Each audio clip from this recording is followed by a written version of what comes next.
I'm Matt Baker. I'm Associate Dean here in the College of Sciences, and we're very happy to be bringing you this year-long lecture series, Frontiers in Science Lectures, in honor of the 150th birthday of the periodic table.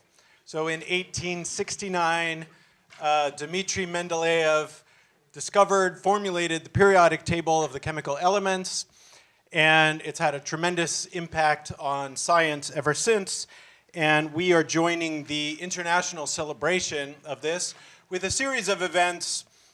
We have some entertaining events. We've already had an athletic event, and we will have some arts-related events and a scavenger hunt and some other fun things throughout the year. So you can go to periodictable.godtech.edu and see all the things that we have planned.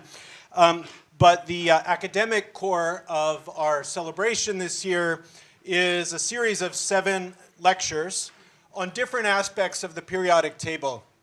So there are many different schools within the College of Sciences, and we're trying to show how the periodic table is not just influential in chemistry, but it's impacted all kinds of things throughout the world of science and even beyond. We even have a lecture about geopolitics and the impact of rare chemical elements on the geopolitics of today's world. But we also have a talk about the mathematics of the periodic table. We have a talk about global warming and ocean chemistry. And we have a historical talk about discoveries related to the periodic table and just some kind of fun anecdotes and trivia. Next month, we have a lecture all about silicon, its past, present, and future, and all the different ways in which silicon impacts our daily lives. So I hope that you all will come out for all of the events, not just today's, and help us celebrate this important year. So without further ado, I'm going... Oh, yes, thank you. I forgot the most important thing, which is that there are T-shirts for 10 lucky winners available after the Q&A session. So please stick around for that. We'll also have a reception with some food and snacks outside here after the Q&A session after the lecture. So please stick around for that, and you might be a lucky winner. Now, without further ado, I will introduce Dr. Pablo Laguna, who is the chair of the School of Physics here at Georgia Tech, and he will introduce today's speaker.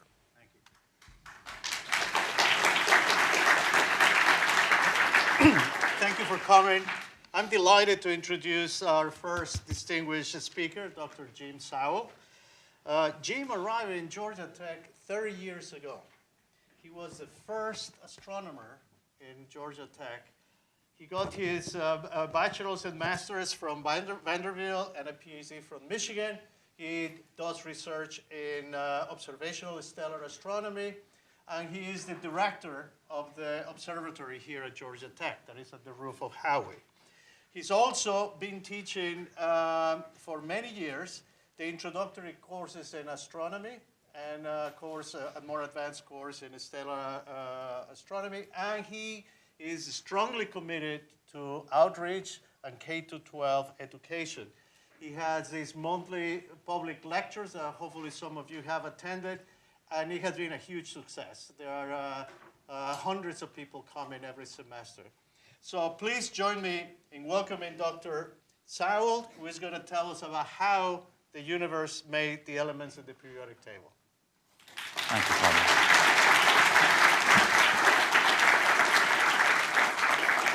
Can you hear me okay?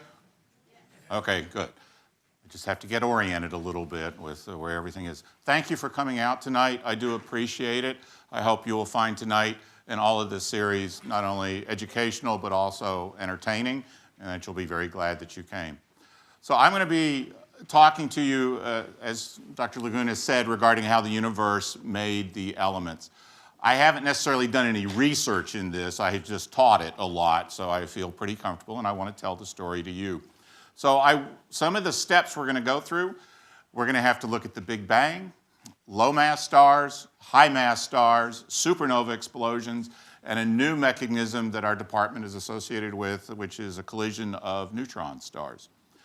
What I am not going to talk about is the periodic table, okay? I am not going to talk about its structure. The periodic table is very much based for chemical reasons, and we're going to be looking at the nucleus primarily. I'm also not going to talk about the man-made elements, okay? So we're going to stick with what the universe did and not mankind necessarily, okay?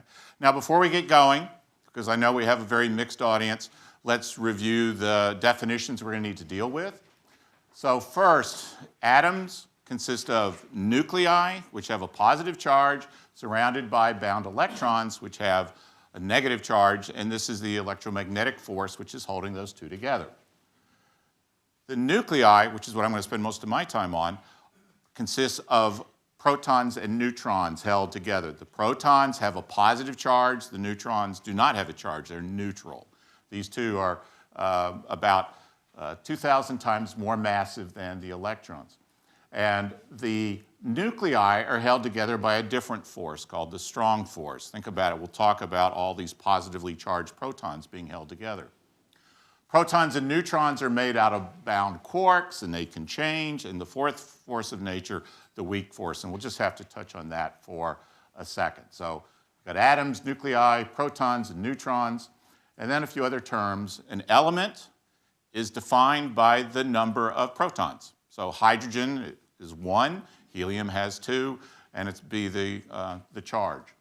But isotopes are elements that have a variety of neutron numbers. So hydrogen can be just a proton, but there's also something called deuterium. Proton plus a neutron, and then there's tritium. Proton plus two neutrons. And I'm going to be looking at these various isotopes for certain elements also. Okay, so let's begin. And we got to begin at the beginning, a long time ago. Not necessarily in a galaxy, but certainly at the beginning. And so here is a simulation. This is the universe. It's about as big as an atom, and these are photons. Imagine these are photons and quarks streaming by. Some are made out of matter, some out of antimatter. There's no such thing yet as protons and neutrons and electrons. But the early universe is just this seething cauldron.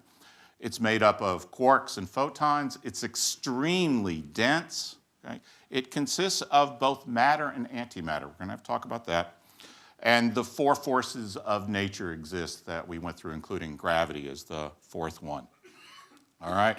Now, this is what it's like when t equals about 1/1,000,000th of a second. Okay? Now, we get down to about t equals 1/10,000th of a second. We have a couple of things going on. It's a wonderful balance. Now, I purposely am not going to show you any equations, okay? But I am going to show you a few reactions along the way. But I am going to talk through a few things, and you've all heard of E equals mc squared, okay? And what that says is that energy and matter can be transformed back and forth. And this is a diagram showing two gamma rays. Gamma rays are photons. Unique characteristic about photons, the shorter the wavelength, the more energetic they are. So here you've got two Mack trucks hitting each other. When you have that happening, they can create two particles. Now in this case, though, it's a matter particle and an antimatter particle. And yes, the antimatter is real. It's not just for Star Trek warp drives. Okay? It really does exist out in the universe and primarily in a few reactions in the cores of stars. But this is a reversible process in that matter and antimatter, if you have a proton and an antiproton come together, they can annihilate themselves. So they do not get along, okay? And they will create two photons. So in that first millionth of a second, this is what is occurring. It would be a wonderful balance in a way, except there's a major change. The universe is expanding, and it's expanding rapidly. Chemistry students, we'll touch on that, okay? If you have a volume of gas and you make the volume larger, the temperature goes down. For physicists and chemists, temperature means speed, okay? So if it's cooling, things are slowing down. That's for the particles. What we need to look at, though, are the photons, the light. photons travel, I love to use this expression, and by the way, most of the physicists in the audience are ready to strangle me because I'm giving you a very classical, very somewhat inaccurate, but I'm trying to get the picture across, okay, accurately enough. But photons are moving through the fabric of space. Think of space as something different than matter. Literally, you could think of it as a sheet. And as the sheet, the fabric of space is expanding, it will stretch the photons. The photons are getting longer, so the energy is going down, okay? So the photons are changing, but the particles are not. So that reaction that was balanced a millionth of a second ago at 10,000th of a second is no longer balanced. The only thing that can happen is you can destroy particles. So there were particles that were made and suddenly they're being destroyed because the photons don't have the energy, the equivalent mass, to create new particles. So at about a 10,000th of a second, all of the protons and neutrons that could be made have been made. And down at about t equals 1 second, you now have all of the electrons. Okay, there are problems. And one of the problems that I know I can't solve is the question of what happened to all the antimatter in the universe, because the best thoughts are it should have been the same amount. And we have a few ideas, but none of them are really that good. And I'm just going to have to say somehow it happens, that the antimatter is all gone, and I'm not going to worry about this, okay? So we're stuck now with matter particles. Time is about 1 second. And so what is the condition of the universe now? Give me a second to check my notes. Well, at 1 second, this is the periodic table. We have protons, okay? And technically, this isn't a periodic table yet because there's no periodicity. And second, these aren't atoms, okay? They're just the nuclei. An atom, remember, has the electron bound around it, so there isn't a chemical aspect right now. Well, can we do more than this? Can we make better, heavier elements? In order to make the heavier elements, what we're going to have to do is take protons and smash them into protons and get them diffused, get the strong force to work, to hold it together. Now, I think all of you have done this, this activity before where you take two magnets and you take the two north ends and you try to push them together and they repel. It just doesn't attach. Well, that's the electromagnetic force. And that's at the atomic level. We want to get down to the nuclear level so that the strong force, which is very strong but very short, can capture this. So what we've got to do is, or the universe has to send the protons at a very fast speed so that the strong force is able to catch it. They get close enough before the electromagnetic force repulses it. The only way to do that is to have a high temperature, a very high speed. So the question is, did the early universe have a high enough temperature and a high enough speed to do this? Well, I'm not going to talk to you for a moment about at time equal 1 second. I'm going to tell you about right now. Now, this is a picture, and this is the evidence that most people use to say the Big Bang seems to be the right theory. This is a picture of temperature across the entire universe. Now, it looks very scattered, but the deviation from the red, which would be, I guess, the hottest, to the blue, which would be the coolest, the deviation is 1,000th of a degree. So if I was showing this as a 1 degree variation, it would all be one color. This is called the 3-degree background radiation that's in all directions of the universe. And the reason the scientists love this for the Big Bang is because it is isotropic. It doesn't matter which way you look, there is this glow. Well, if you take this 3-degree radiation, the background, and say, okay, I have an idea how big the universe is right now, and as I look at this, it seems to follow what physicists call a black body curve. You see how beautiful the curve fits through here. And here's a case where we have to take something that we know in the laboratory very well and apply it to the universe, this mathematical equation. I'm not showing you the equation, just the graph. And if you crank it back to that t equal 1 second, the first early time of the universe, we see that the temperatures are hot enough for fusion of helium, for helium to be created. So we do think the early universe also creates helium. And the extra check on this is, when we get finished tonight, and I'm talking about abundances, the people that work in this field go, oxygen, yep, done in stars. Iron, yep, done in stars. Uranium, okay, we maybe have 2 mechanisms. But when it comes to helium, they go, there's too much. We could not have created the amount of helium in the universe that we see in stars. So that's great evidence that the early universe had to have also created helium. So how long did it make helium?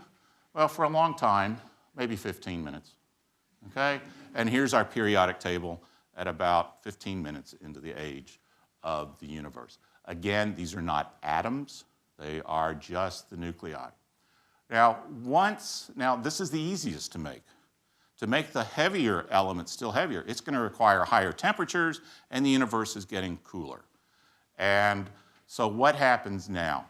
Well, the universe continues to cool at about 400,000 years. Okay, so we jump from 15 minutes now to 400,000 years.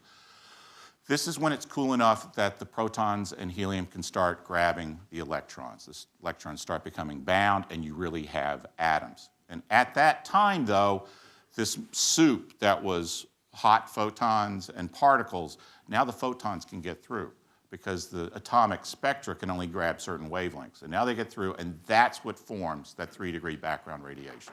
That was when the light decoupled from most of the matter. That's at 400,000. The universe is getting cooler, and in order to fuse, we got to have some hot spots. We got to make some furnaces. We got to make some stars. So now here's a big question. When did the first stars begin to form? And fortunately, we have a person in our department, Dr. John Wise, who works on the early universe, and so I had some discussions with him. And it's interesting discussions because 25 years ago, he was a Georgia Tech student and took some of my courses. So now I'm asking him for advice on some of these topics. Well, the first stars probably formed at about 400 to 500 million years into the age of the universe. So again, we're taking a gigantic step. And this is a picture of some of the oldest stars in these globular clusters. But we really don't know anything about these first stars. These first stars should have been made out of hydrogen and helium. And I forgot to mention this. So the amount of helium that was created in the first 15 minutes, there's about 12 hydrogen particles for 1 helium particle, okay? So it's approximately the abundance that we see. We have never found a star that has just hydrogen and helium. Okay, so that tells us that even the oldest stars we have, if the story is correct, are not first-generation stars. Okay, so how is a star formed? So take your favorite proton, okay, and watch it. And for about half of its life, it's going to be in a star or a planet or a human or a cat, something like that. And then the other half of its life, it's going to be in the interstellar medium. It's going to be out there as a gas cloud. And the interstellar medium is produced by the deaths of stars, and that's where newer elements are created. So the original cloud is just hydrogen and helium. The next cloud will have some other elements in it. And then the next one after that, other elements. And so I was asking Dr. Wise, well, look at the abundance of elements in the sun right now. And our sun is 5 billion years old. We think the universe is about 14 billion years old. So the sun formed when the universe was about 9 billion years old. So what happened between those first stars to get us to the abundances that we have today? So how many generations were needed for stars to form, to die, creating enriched material, then that makes a new star, and to build up the periodic table? And our back-of-the-envelope calculation is that our star is maybe a 10th generation. But we don't know about those stars. Now, I understand fusion reactions. You're going to see them. They haven't changed. But the evolution of the universe during the first 8 billion years as far as creating the elements, I mean, we have a good idea, but were the stars different than they are today? because the mass of the star determines its evolution. So I think this would be the most challenging part of what we're talking about tonight, but it was also, if I had to do it over again, something I might consider spending some time in. I think this would be a very interesting aspect for studying the elements. Now, the other thing about stars is they are a microcosm of the universe. The war in the universe, and there is a war going on, is between gravity and pressure. Is there enough pressure in the Big Bang that it's a one and done? Or is gravity going to slow the expansion and the universe is going to contract?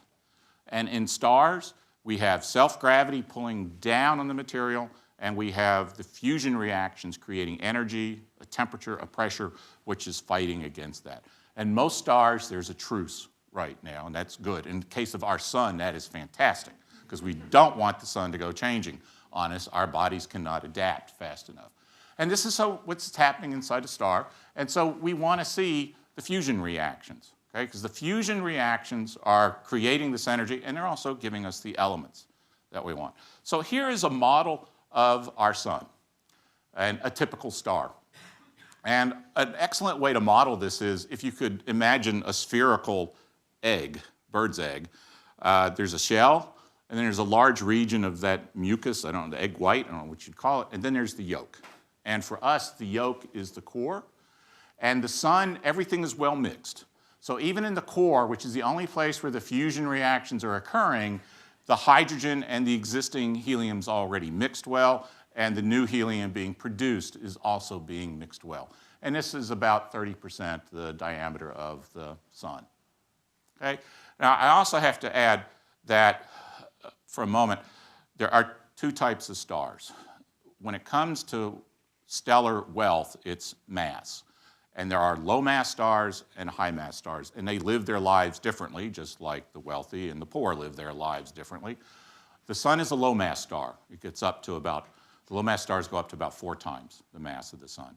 And then the high-mass stars can go up to maybe 50 times the mass of the sun. But there aren't many of those, whereas there's gazillions of the low-mass stars, including the ones smaller than us. The lowest mass stars are about 8% the mass of the sun. Jupiter is 1,000th the mass of the sun. So there's a big jump between planets until you can get to the smallest of the stars. So we're going to look for the moment at just these low mass stars. And let's make some helium, okay? So I'm going to show you some reaction rates. So this is one of the ways to make helium. So we're going to start with 2 hydrogen protons.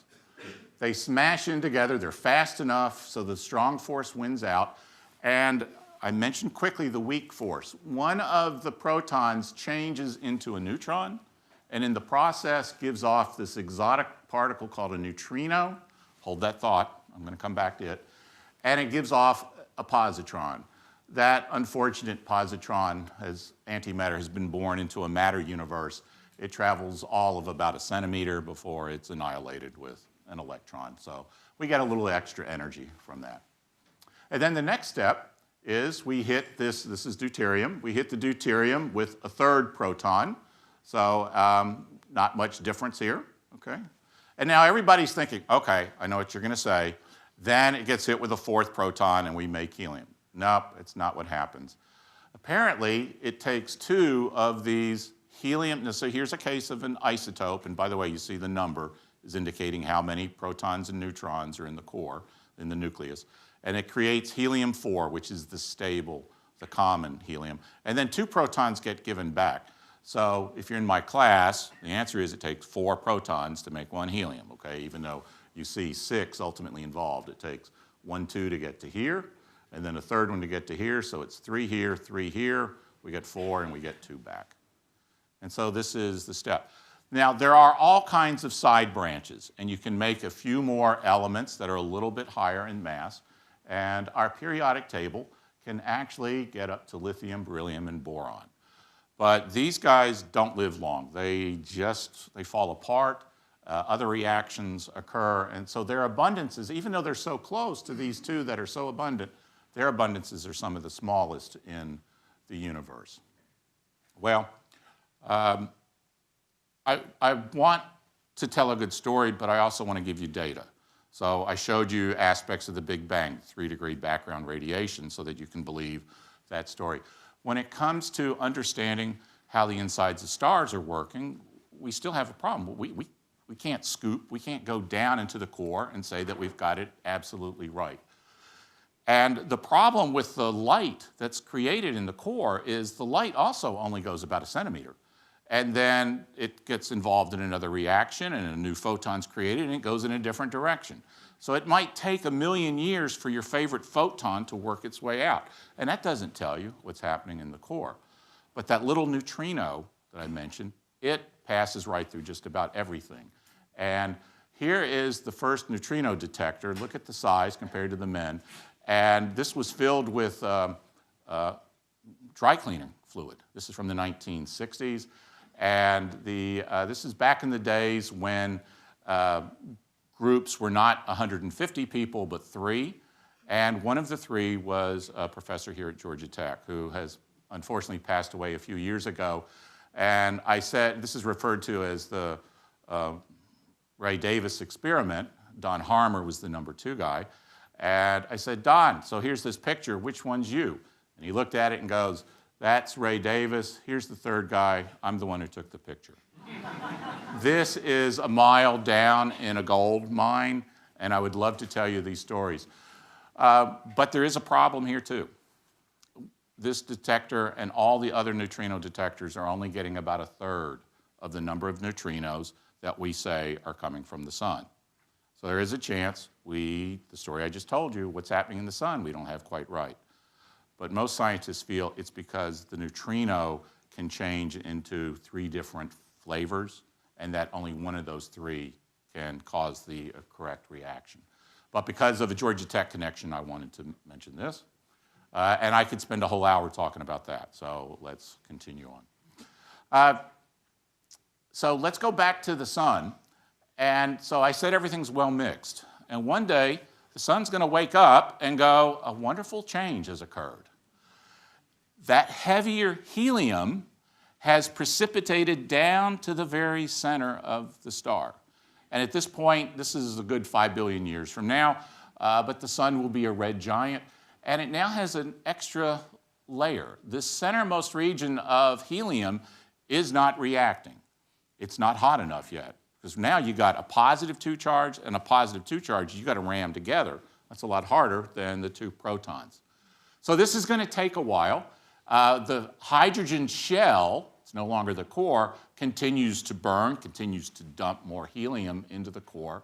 But then someday this finally does kick in, and we have helium being created. Okay? And here are the steps. So again, I'm only going to show you a few. Check the math. So the helium has 2 protons, 2 neutrons, so it's a 4. And carbon has 6 protons, 6 neutrons, so 3 times 4 gives us carbon. This is referred to as the triple alpha process.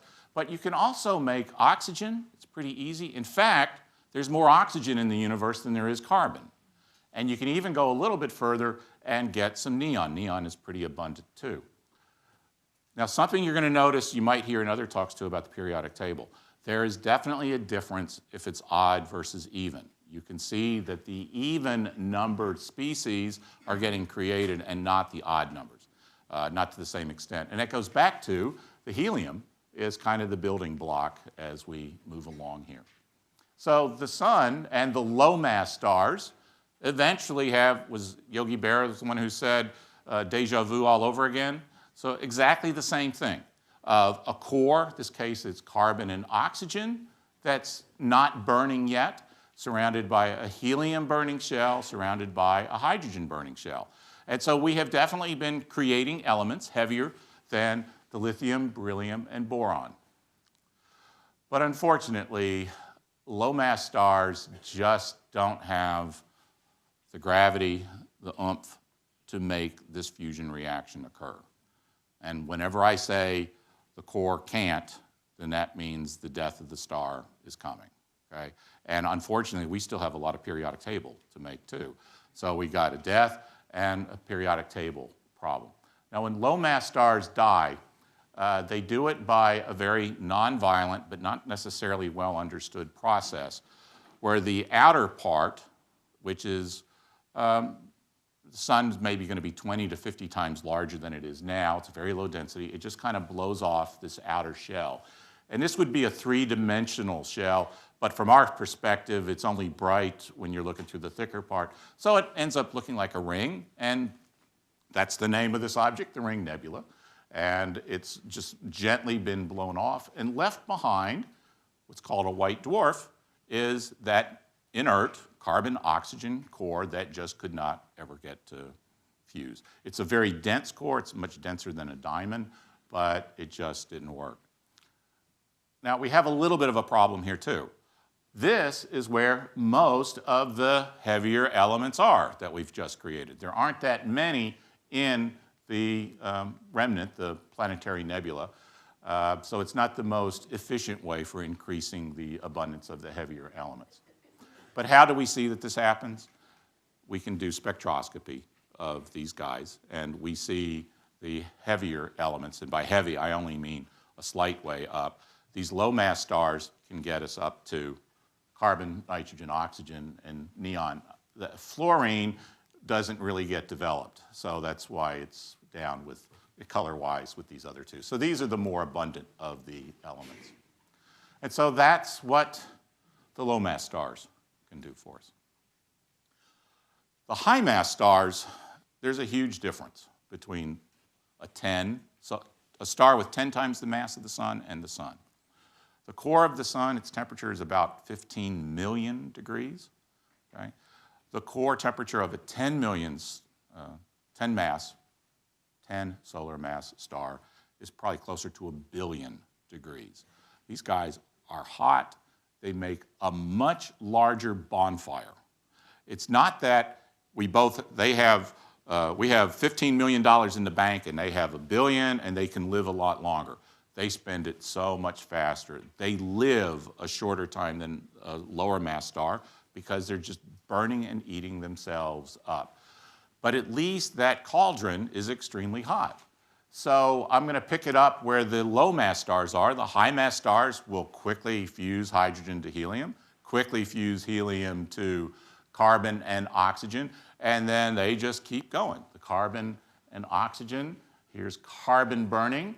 Now remember, your environment is basically pure carbon and oxygen. So there's not a lot of other stuff in there. So you can't really have a carbon plus a helium reaction. It has to be itself against itself. And now you've got a positive 6 charge against a positive 6. So the temperatures do have to be immense. And we can make magnesium, and this is a gamma ray given off. And you can make a few others as long as you balance this. This is 24 on this side of the equation. This side has to be 24, and you can play the games. And you can see magnesium and neon, and this one's pretty popular too, but this is the one of interest. But there's also a great deal of oxygen. And the oxygen, its reactions, we can make sulfur and a little bit of phosphorus and silicon. And the silicon is the one I'm a little bit more interested in. And finally, we're going to do silicon burning. So silicon plus silicon makes nickel, and the nickel is a little bit unstable. Nickel decays. What happens is you see the 56 doesn't change, but nickel has 2 more protons than iron, and 2 of those protons change to neutrons. So it changes its charge, its number of protons goes down, number of neutrons goes up, and so the mass stays the same. By the way, the silicon is so important that next month's speaker, that's all he's going to talk about. So I'll give a little push for that. So I hope you'll come back to hear that. So we're moving along, and look what we're doing. And so the star at this point, and now this is a more massive star to begin with, it also extends out. I mean, it can get out to the orbit of Jupiter, the single star. And this region is extremely low density. In fact, the outer edge is probably less dense than the best vacuums we can make on the Earth. Okay, it is just so thin. But the core, if you were to do a density profile, this is where everything is. And it has this onion shell appearance, as the different elements are creating, and then the next one begins. And we're here at this point with the iron core. And I got to pause for a second. Let's see, where is our periodic table? So we're now up to these high mass stars have gotten us up to iron, and again, I'm highlighting magnesium and silicon. Okay. And you're going, well, why did you stop? Okay, so the next thing is you're going to take iron and iron, smash it together, and you're just going to complete the rest of this. And the problem is Mother Nature changes the rules. Okay, and so how's that for a teaser as we now have our intermission? And during the intermission, and I do this with my classes, I need everybody to stand up, okay, and begin to stretch and take another sip of coffee, check the basketball score, reintroduce yourself to the person next to you, okay? I hope that my chairman will institute this in all of our colloquia, okay? Because I can certainly use it.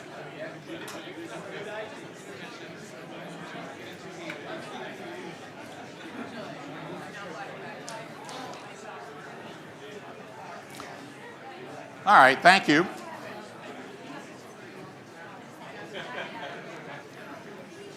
I hope that helps. I'll try talking to this side a little bit too. It's just my notes are way down there, so sometimes if I'm wandering back, got to make certain I'm telling the story well. All right, so as I said, Mother Nature changes the rules when we get to iron. The reason that fusion reactions have worked is because the two things you want to smash together weigh more than the final product. Okay? All the way up to iron, this is true. Now, scientists don't want to see something unbalanced, right? Conservation laws. So how do you balance this out? Well, it's that E equals mc squared. There was a little bit of mass, I can't see my pointer now, a little bit of mass from here got converted to energy. And that's the energy that the star is releasing in the core to fight the gravity. Okay, so the fusion reactions are not only building our periodic table, it's releasing energy, it's fighting the gravity of the stars. But now, if I were going to try to smash 2 iron to make tellurium, I believe that is, they don't weigh as much. Okay, to balance this, we would have to put some energy in here. A star doesn't want to do that. The energy in the core is going this way. And if you suddenly say, no, you got to put some energy in this way, you're going the same way as gravity. So a star isn't going to do that. And so we're once again faced with, the star is faced with its death because its core isn't going to want to do what we need to do, and we still have to have half the periodic table to make. So our high mass stars inside can get up to iron. But now what we've got to do is, in a minute, we're going to have to do a supernova explosion. But first, I got to give you a little bit more scientific diagram. What's being plotted here is this is how strong the pull of the nucleus is, or if you want to think of maybe, well, how strong the pull is the best way to say it. And then this is the various elements.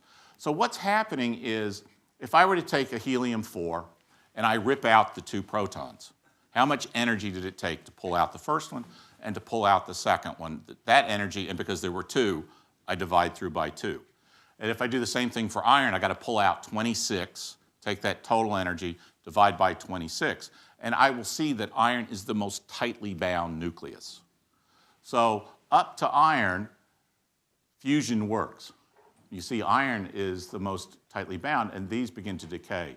This is also a dividing line. If you want energy released, you use fission on this side as elements are moving toward a more compact state. Okay, so that's the real physics that's happening. So as I said, we need a supernova to come along now and create what we're not able to do. So let's learn about supernovae. Hi, Trip. Oh, hey, Dr. Jim. I was just trying out my new 5-iron. Interesting that you have that, because today we're talking about stellar explosions called supernovas. And without them, that 5-iron wouldn't even exist. What about my zinc putter? My point is, without supernova explosions, most of the elements in the periodic table wouldn't even be here. I'll bet you could explain that to us.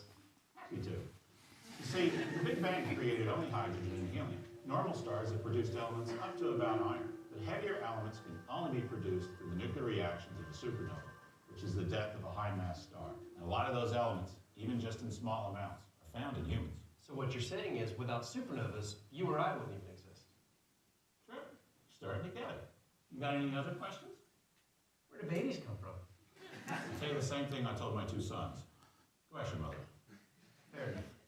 For Georgia Tech's Dr. Jim, I'm Trip Crosby. Join us again as we go through the universe. All right, now you know everything you need to know about supernovas, right? Okay, so here's a supernova explosion. I'm going to explain in a second how it happened, but this is the remnant from a supernova. Doesn't look like that beautiful planetary nebula. This is very violent, very jumbled and mixed up. And in here is where higher elements, higher than iron, are made. This also has a blue glow. Hidden down in the center is a neutron star that's acting as a pulsar with a jet illuminating this. And we're getting into the realm of our department as we get to these very dense objects such as neutron stars and black holes. Well, so that's a close-up view. This supernova, the Crab Nebula, is in our galaxy. Much of the supernovae that we have studied are in other galaxies. This star is actually a member of this galaxy. You can see the single supernova event can become almost as bright as the entire galaxy. And we can watch the brightness change. It's going to fade over time. And we can see the effect of radioactive decay of certain elements. Certain elements have maybe a 77-day decay, half-life, and we can see that there is a plateau. And then after the 77 days, maybe a different radioactive element kicks in. Again, how do we know this happens? We take spectra, and we can see the elements that are in the supernova remnant, the material, and we do have elements higher than iron. Now, I didn't say, though, how does that supernova explosion occur? So let me just go through this very quickly because I don't want to go too long on this. But in that supergiant, there was this iron nucleus that was getting formed, right? And it's extremely dense. And let's think about the early universe. Extremely dense and extremely hot. And this core becomes so hot in about a day. It only lasts for about a day before this event occurs. It gets so hot that the photons now being created have enough energy, they're like a hammer, they can smash an iron nucleus and split a single iron nucleus into 13 helium and 4 neutrons. And if you ever have neutrons in a reaction like this, you think bomb, and this is an explosion, okay? So you got to have those free neutrons going, and then there's enough energy that even the helium gets broken back down into protons and neutrons. And there's all these free electrons that are always around too, because it has to be electrically balanced. And the electrons and protons get smashed into each other, and that creates even more neutrons and some neutrinos. And so suddenly, volume the size of the Earth, you've got neutrons everywhere. But where did the energy go? It went inwards. And gravity is relentless, and so suddenly you have this implosion. And these neutrons are slamming into each other at a speed of about 1/10 the speed of light. And we think a neutron star will stop that. The density of a neutron star has the size of Atlanta. Okay? The density, if you were to take a sugar cube of neutron star material, because it's just a giant nucleus, there's no space. Well, that's equal to Mount Everest, okay? Sugar cube. So now you've got this extremely hard object, much harder than a diamond again, and you've got all this other material that suddenly realized, hey, we're falling this way. Well, it's just like 100-mile-an-hour fastball pitch. You hit it just right with a bat, even though it's going this way, it's suddenly going that way, and you have this gigantic rebound. And so this material, the innermost region, is what rips through the star and creates that bright supernova. And this is where all those elements are created. But I haven't told you how, right? This is what's happened, but I said we can't do iron to iron. Now we're going to switch over and we're going to use the neutrons. The neutrons don't have a charge, so we can push them together. We don't have to worry about the electromagnetic force so much. So I'm going to show you a different kind of periodic table. Now this is technically not a periodic table because there isn't any periodicity. And I realized about a week ago as I was preparing this talk, it's called the periodic table of the elements. It's not called the elements table. The chemists have a periodicity because they see that there are chemical properties. This metal and this metal and this metal all behave the same. So that is why it is a periodic table. This table is showing proton number going this way, neutron number going this way. And the color coding is the black are the stable isotopes. Right here, this is hydrogen. This is a free neutron. So this is helium and then lithium. And so as you go up, up, up, you get so high, and then we're going to start down here and continue going. And you can see there's a wide variety of non-stable isotopes. Remember, the isotope is a neutron number changes. And then we get up to about uranium about here, and then these become natural and man-made. Now, there's just too much information to look there. So I'm going to zoom in on a region that's kind of like this, because we see that two different processes are occurring. You see a lot of symbols. Let's look at the S and the R. S stands for slow, R stands for rapid. In a supernova, it's only the rapid. Well, what's rapid? Well, here's a silicon nucleus that just is now getting hit by this burst of neutrons, and maybe the silicon goes from having 14 neutrons to 114 neutrons, all at once. It was very rapid. And then this is very unstable. So a neutron changes to a proton, and then another one does it, and another one does it. And on this kind of graph, when you get hit with the neutrons, you go way over here. And as you change to protons are in this direction, so then you start coming down. And so that's what these wiggly lines are. These are these isotopes that are not stable until it gets to a point in the periodic table, this chart of the isotopes, that is stable, and then you got your isotope. It's formed. Okay? But notice that there's also some guys back here. Well, this guy is a blocker. So the technique of a supernova could create this isotope, but for this element, it can't. And so what is the slow process? We think that's in some stars where you get hit with a neutron, takes its time, decays. Get hit with another neutron, takes its time, decays. And so it's a very slow walk. The rapid supernova explosion is going to give us this wealth of very heavy elements being created. Okay? Notice one other thing about this. Remember I talked about the odd-even effect? Okay. This is an odd-numbered element. This is an even. 5 stable isotopes. Odd, just 1. 5 even, odd for 1. So we still are seeing this odd-even effect with the isotopes, and it will go back again somewhat because of the helium being involved with many of these reactions. This is a simulation, and I'm going to be telling you about another mechanism in a second. But this simulation is showing 39 seconds worth. And so here are your stable isotopes, and a rapid process has just occurred. And so let me go ahead and start it, and I'll talk over it. There we go. And so in 39 seconds, all of these isotopes are being created, and they're decaying, and they're getting closer and closer to the stable time. And at the very end, they're going to go fast. And then look what happens up in the upper right. And then those which have a very short half-life decay down to uranium. Let me show this. I don't know if I can show it a second time. Well, I think you saw it, okay? Okay? And so it's really the elements higher than iron. Now, you can obviously make more of the ones lower than that, but the elements higher than iron are going to require something like a supernova explosion.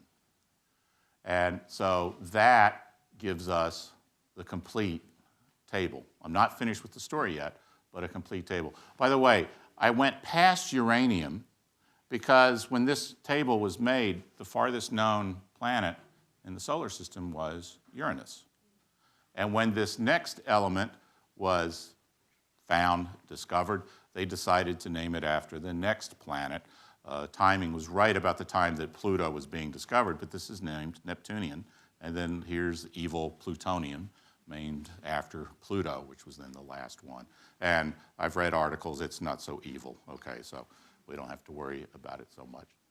But this isn't the only story. This isn't the only way to do this. And this is a woman from our department. I'm going to play this video for you in a second. But a few years ago, with the gravity wave studies done in our department, they have found a neutron star hitting a neutron star and believe that that can also create the heavy elements above iron. And that simulation that I showed you was actually based on this phenomena, which I'm about to show you. So we have about a 1-minute video here.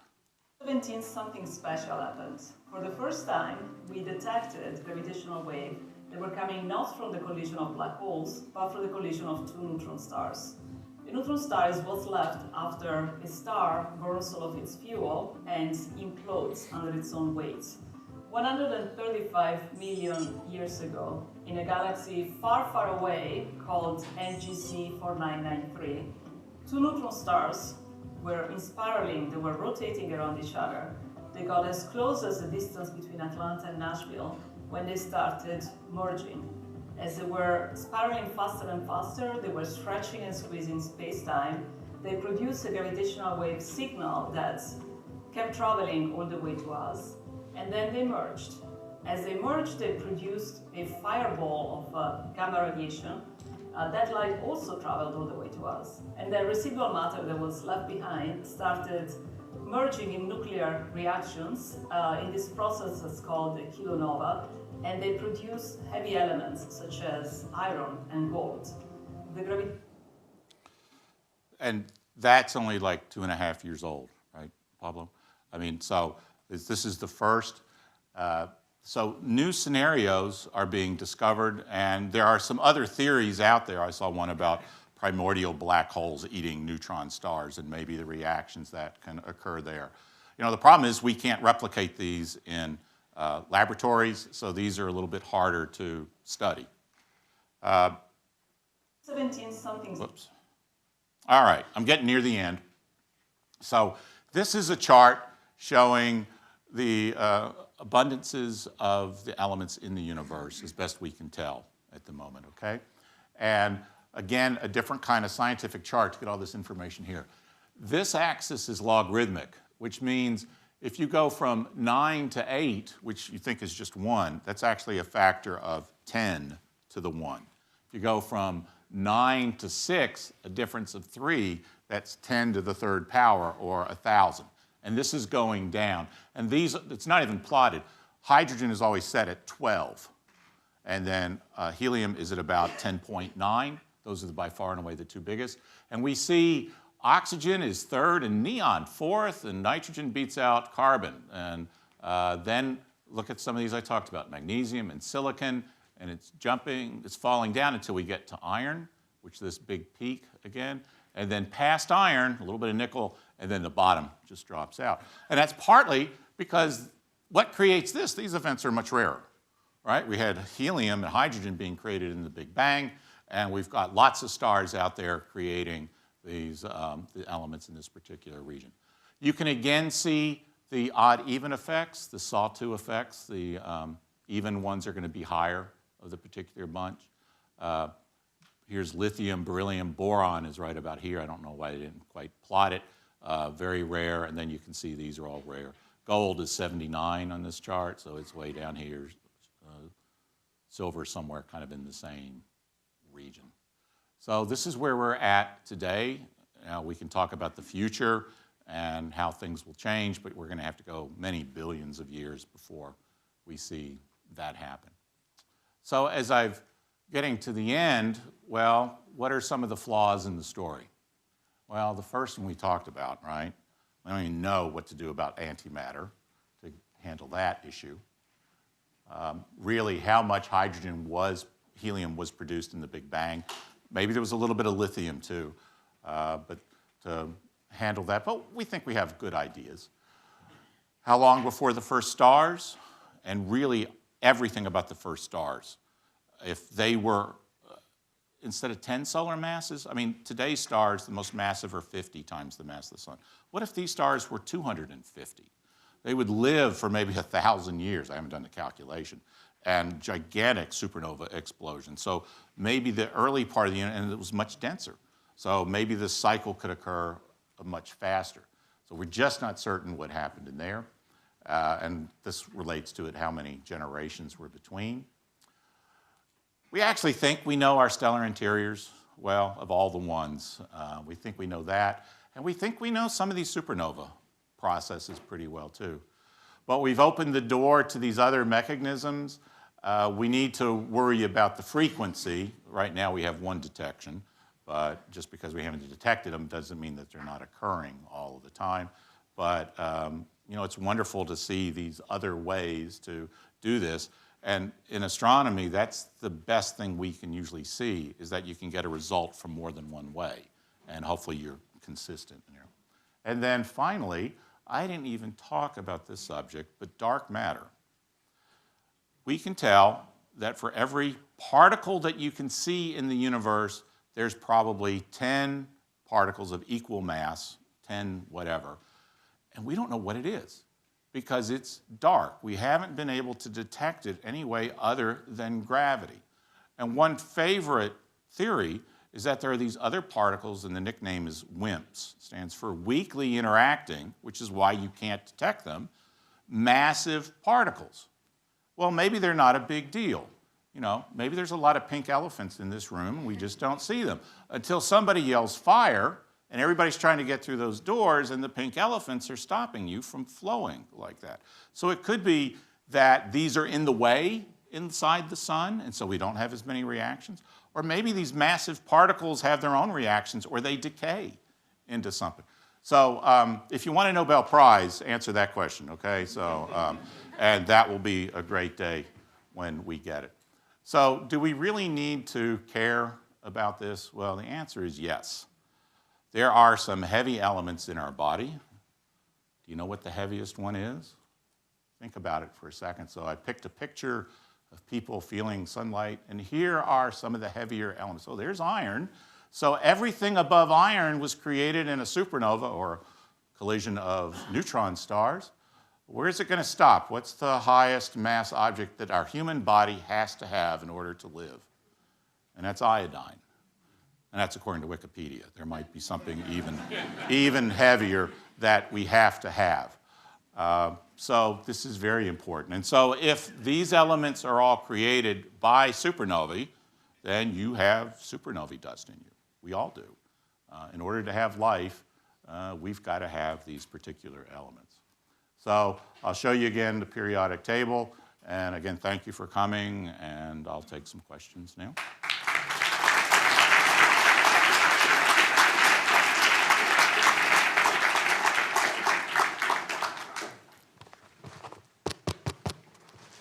Explain that.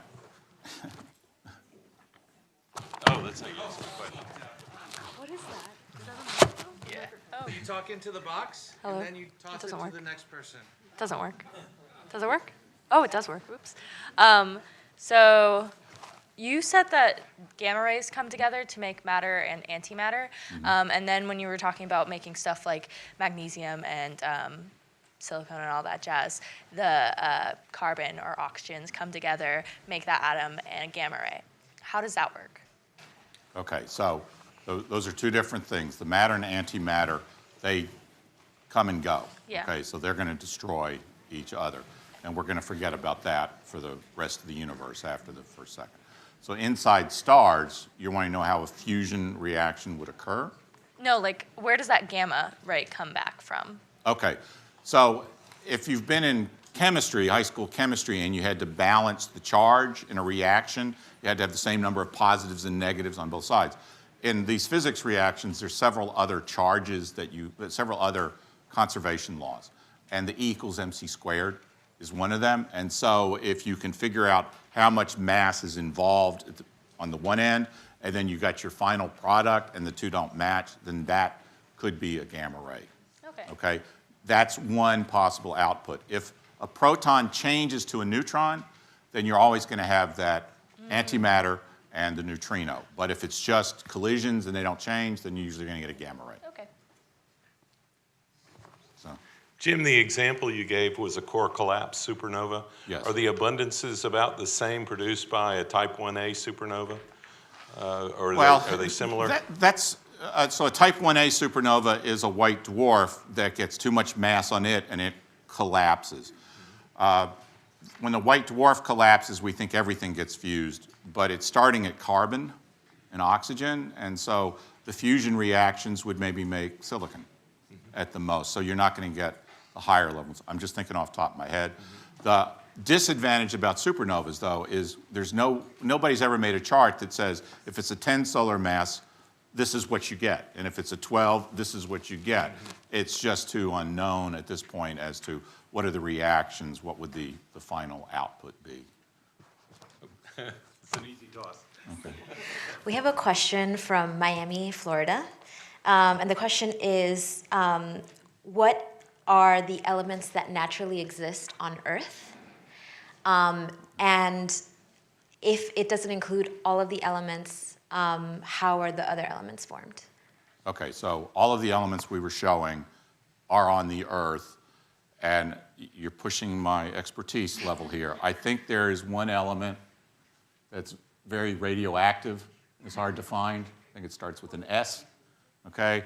And then once you get up into this range, although everybody thinks uranium, apparently there might be a few of these from other decay processes, but there's so few of them on the Earth, but they probably do exist.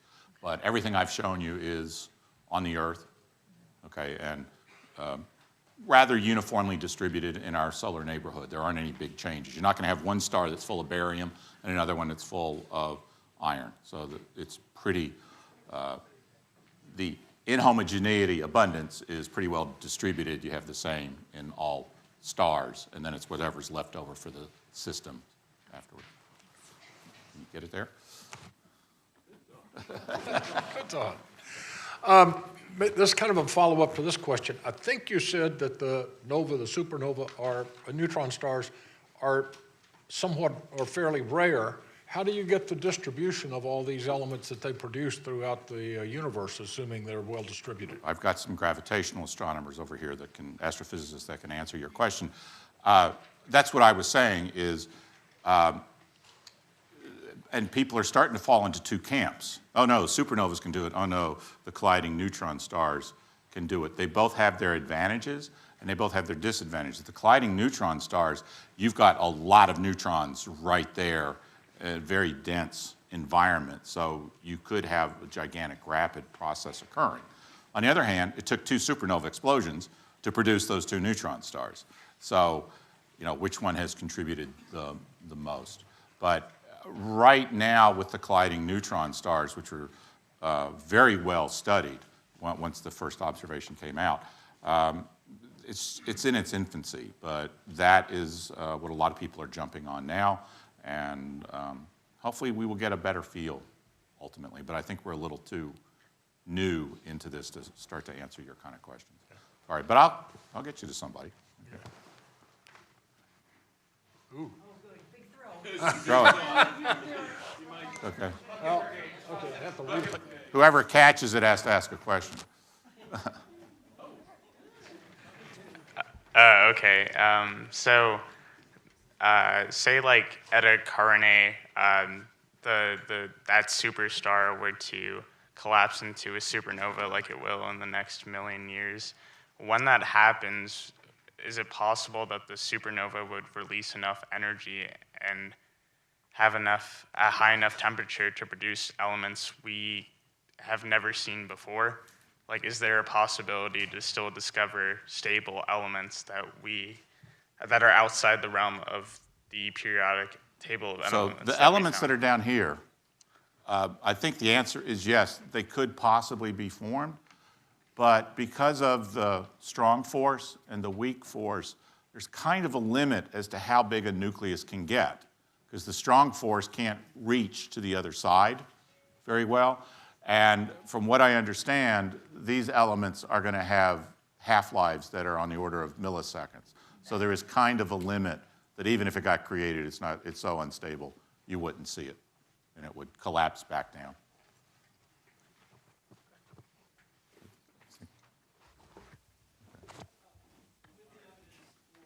So you mentioned when you were building the periodic table that's up there right now that they're not really atoms, it's just the nuclei.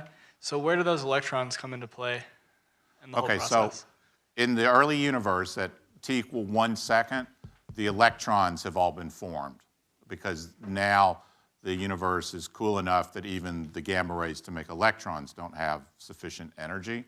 So, but you've always got electrons out there too because we have to be electrically balanced. We don't have half of the universe positive and half negative. So they're always mixed in. They're not necessarily bound. You got protons doing this and electrons doing that. At a time of about 400,000, it's cool enough that the protons could start grabbing the electrons and they become bound, and now you have an atom. Okay? But when you get back like into the interiors of stars, they're not atoms, it's nuclei and free electrons swarming around. So it's not atomic in the nuclei, in the cores of stars. I think we're going to have two more questions, and that's all we have time for. All right, is this on now? Okay, great. At the higher element numbers, there are hypothetical islands of stability at about 112, 114 protons. So my question would be, with the new evidence on neutron star collisions, is there any evidence of, say, a higher neutron count isotope of flerovium coming out of that? Something that really is, that we can't produce in the lab, but we can get some kind of spectroscopic evidence of. Although I can't answer the question that way, I don't think enough would be created that A, we could see it in a spectrum, and B, that we would know what the spectrum looks like. In fact, it wouldn't have a spectrum because it wouldn't have any electrons. So we can't predict its spectrum without having created it in the lab first? Right. Okay. We wouldn't be able to identify it. And some of these supernova remnants are still plasmas. They don't have all of the electrons yet being bound and creating the spectrum. They're going to be faint too, so it's a tough. What are the processes that bring this down to us on Earth? From the core of stars off in the universe and space, how does it get to a planet and then to us? In a certain volume of space, eventually there should be some supernova explosions and there should be a lot of planetary nebulae. And so you get a mixture of the gases, and eventually there will be enough self-gravity that these gas clouds will begin to contract, and you'll make a new generation of stars. And you tend to make clusters, like that first diagram I showed you. They're going to live their lives, and then depending upon their mass, they die at different times. So it's the same process. You're going to either, so that's what I was saying, following your favorite proton, it's either going to be trapped in a star or a stellar environment, or then it's going to be kicked back out to the interstellar medium. But as you do this over and over again, the elemental abundances are growing because the stars have been creating heavier elements. And so, and especially with the supernova explosions, if you get them in your environment, then it's just in your environment. So when our solar system formed, the abundance that we see in the sun, we feel the same abundances in the Earth, the same abundances in Jupiter. Now the sun has changed it because of fusion reactions, but basically whatever the sun started with, we had the same thing here. But we've had the iron sink toward the core, and we've lost hydrogen and helium. Helium, okay, got me talking now. Helium was first discovered in the sun, not on the Earth. And it was named after the sun, Helios, in eclipses like we had a year and a half ago. So there is a relationship of the elements with the astronomy and where it's being found. So, here was a case where we did it backwards. We found it in celestial object before finding it in the Earth. I hope I answered your question. Well, on that note, I'd really like to thank Jim for this amazing lecture one more time. Thank you. I got a present. And Jim, we have a little gift for you from the College of Sciences to thank you for giving this lecture. Thank you so much. And I'd like to bring up our interim dean, David Collard, who has an important announcement to make. Very important announcement. So it's a real pleasure to be serving as interim dean of the College of Sciences, especially as a chemist. This is a special year, being the International Year of the Periodic Table, and you know that the College of Sciences has a year-long celebration of this special year, and everyone needs to know who Maureen Ruhi is. Where is Maureen? She's out in the lobby, so you can all meet Maureen out there. She really is the driving force behind this entire series of events. Not just the lecture series monthly that Matt is really taking a leadership role on, but we've got concerts, we've got a party over the summer for the summer students, and the first day of classes in the fall will be a special day for us with lots of activities based around elements and their place on the periodic table. So the most important thing right now is probably food. But before food, there's t-shirts. Thanks, Julia. So how are we going to give t-shirts out? I don't see any t-shirts in the room. Someone was wearing one. Where are the t-shirts?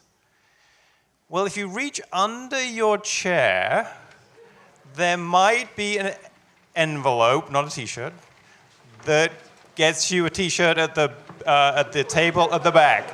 And if you're sitting next to an empty chair, you get 2 chances of winning a t-shirt. And so with that, again, I'd like to thank Dr. Sowell for an illuminating lecture to kick off this series. And I hope that we can continue the conversation in the lobby where you can talk to Jim some more and amongst each other about elements in the periodic table. Thank you for attending this evening.